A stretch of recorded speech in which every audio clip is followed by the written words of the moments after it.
የኛ ማግኘት የሚያበሳጫቸው የኛ ውርቀት ደስ የሚላቸው ስናገኝ የሚበሳጩ ስናጣ የሚስቁ ሰዎች በእኛ መካከል አሉ።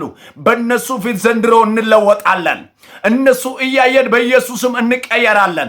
እነሱ እያዩ በኢየሱስ ክርስቶስም ደብል ቅባት ያገኘናል፣ ደብል በረከት ያገኘናል፣ ደብል ፋይናንስ በር በኢየሱስም ይከፈታል። አዎ በእኛ መካከል አሉ አብሮ ያሉ አብሮ የሚበሉ አብሮ የሚጠጡ በተለይ አጥቃጫ ነገር ግን ያንተን ውርቀትን የሚጠብቁ ሰዎች አሉ። ነገር ግን በእነሱ ፊት ትለወጣለህ። በእነሱ ፊት እግዚአብሔር ምስክሬ፣ ጠላቶቻችሁ ውርቀታችሁን አያዩም፣ ከፍታችሁን ያያሉ፣ ስኬታችሁን ያያሉ፣ ማግኘታችሁን ይሰማሉ፣ ባለጠጋ መሆንን ይሰማሉ፣ መለወጥን ይሰማሉ። ተዋርደ አያዩም፣ ተጨንቀ አያዩም፣ ከስሬ አያዩም፣ ለልመና ወጥተ አያዩም። ሃሌሉያ። ሻሎም ሻሎም። በጌታ የተወደዳችሁ በኢትዮጵያና ከኢትዮጵያ ውጪ የምትገኙ የጌታ ቤተሰቦች በክርስቶስ በኢየሱስ ስም ሰላምና ጸጋ ይብዛላችሁ። እኔ ወንድማችሁ ፕሮፌት ደመቄ ዳንሳ ነኝ። እግዚአብሔር ስም ለዘላለም የተባረከ ይሁን። ነጻነት በኢየሱስ ክርስቶስ ዓለም አቀፍ ቤተክርስቲያን አገልጋይ ነኝ። የእግዚአብሔር ስም ብሩክ ይሁን። ዛሬ እግዚአብሔር በውስጤ ላይ ያስቀመጠውን የእግዚአብሔር ቃል ይዤ በእናንተ ፊት ቀርቤያለሁ። ጌታ ስም ብሩክ ይሁን። ይህን ቃልን አምናችሁ በሕይወታችሁ ላይ ከወሰዳችሁ በሕይወትሽ ላይ በሕይወት ላይ ድንቅና ታምራት ይሆናል። እግዚአብሔር አምላክ አዲስ ነገር በሕይወትሽ ላይ በሕይወት ላይ ያደርጋል። ክብር ለኢየሱስ ክርስቶስ ይሁን። መጽሐፍ ሲናገር ለሚያምኑት ሁሉ ይቻላል ይላል። ዋናው ማመን ጉዳይ ነው። ካመንሽ በሕይወትሽ ላይ በዘመንሽ ላይ የሰማይ አምላክ እግዚአብሔር አዲስ ነገር ያደርጋል። ሃሌሉያ። ለቃሉ ክብር እንጸልይ። የዘላለም አምላክ እግዚአብሔር ሆይ በጌታ በኢየሱስ ክርስቶስ ስም ስሜ ለዘላለም የተባረከ ይሁን። ቃሌ እንደምናገር ቃሉ ሥጋ ሆነ ተብሎ እንደተጻፈ ይሄ ቃል በሕይወቷ ላይ ይሄ ቃል በሕይወቱ ላይ በኢየሱስ ክርስቶስ ስም ጤና ላጡ ጤና እንዲሆን፣ ስራ ላጡት ስራ እንዲሆን፣ በኢየሱስም መንገድ ለጨለመባቸው መንገድ እንዲሆን በክርስቶስ በኢየሱስም ጸልያለሁ። የተኛው እርግማን ከዚህ ቃል የተነሳ የተሰበረ ይሁን።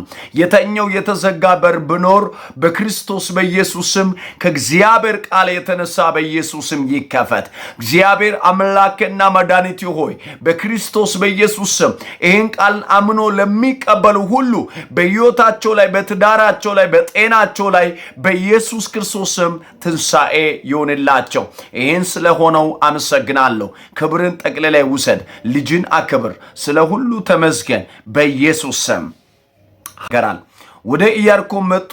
ከደቀ መዛሙርቱና ከብዙ ሕዝብም ጋርም ከኢያሪኮ ሲወጡ የጢሞቴዎስ ልጅ ዕውሩ በርጠለሜዎስ እየለመነ በመንገድ ዳር ተቀምጦ ነበር። የናዝሬቱ ኢየሱስ እንደሆነ በሰማ ጊዜ የዳዊት ልጅ ኢየሱስ ሆይ ማረኝ እያለ ይጮህ ጀመረ። ብዙዎችም ዝም እንዲል ገሰጹት። እርሱ ግን የዳዊት ልጅ ሆይ ማረኝ እያለ አብዝቶ ጮኸ። ኢየሱስም ቆመና ጥሩት አለ። ዕውሩንም አይዞ ተነስ ይጠራል ብሎ ጠሩት። እርሱም እየዘለለ ተነሳና ልብሱን ጥሎ ወደ ኢየሱስ መጣ። ኢየሱስም መልሶ ምን ላደርግ ትወዳለህ አለው።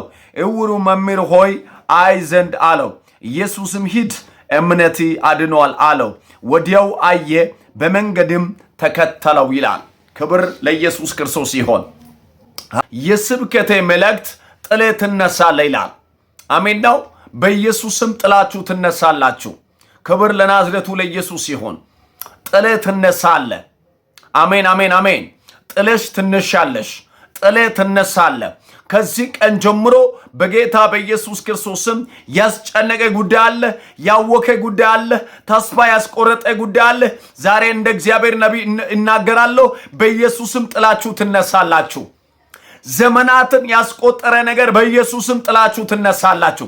ከአባት ቤት የመጣ እርግማንም ከዘር መንዘር የመጣ እርግማንም ዛሬ ከላያችሁ ላይ በኢየሱስም ይወርቃል። አንድ ሰው ከሕይወቴ ላይ ይወርቃል በሉ እስኪ። ያስጨነቃችሁ ማንኛው ነገር ላይ በኢየሱስም አውጃለሁ። ከዚህ ቀን ጀምሮ በጌታ በኢየሱስም ጥላችሁ ትነሳላችሁ። ጥለሽ ትነሻለሽ። ያወከው ነገር ጥለ ትነሳለ። ያወከሽን ነገር ጥለሽ ትነሻለሽ። ሃሌሉያ።